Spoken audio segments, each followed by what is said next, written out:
Hi viewers, welcome to filmy bit. Tollywood నుంచి రాబోయే prestigious ప్రాజెక్టులలో కల్కి 2 ఒకటి.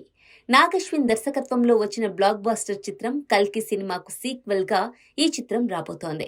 ప్రభాస్ ఈ చిత్రంలో కథానాయకుడిగా నటించగా, దీపికా పదుకోన్, దిశా పటాని కథానాయికలుగా నటించారు.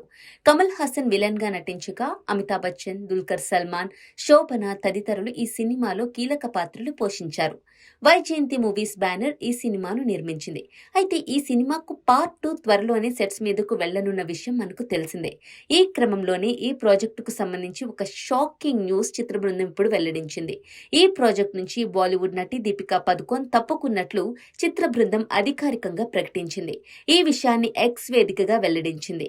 కల్కి 2 సినిమాలో దీపికా పదుకోన్ భాగం ఉండదని అధికారికంగా ప్రకటిస్తున్నాం. చాలా విషయాలు పరిశీలించిన తర్వాత తమ పార్ట్నర్షిప్ నుంచి విడిపోవాలని నిర్ణయించుకున్నాం.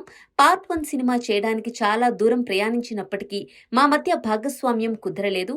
కల్కి వంటి సినిమాకు నిబద్ధత చాలా అవసరం. ఆమె భవిష్యత్తులో మరెన్నో సినిమాలు చేయాలని మేము శుభాకాంక్షలు తెలియజేస్తున్నామంటూ వైజయంతి మూవీస్ రాసుకొచ్చింది.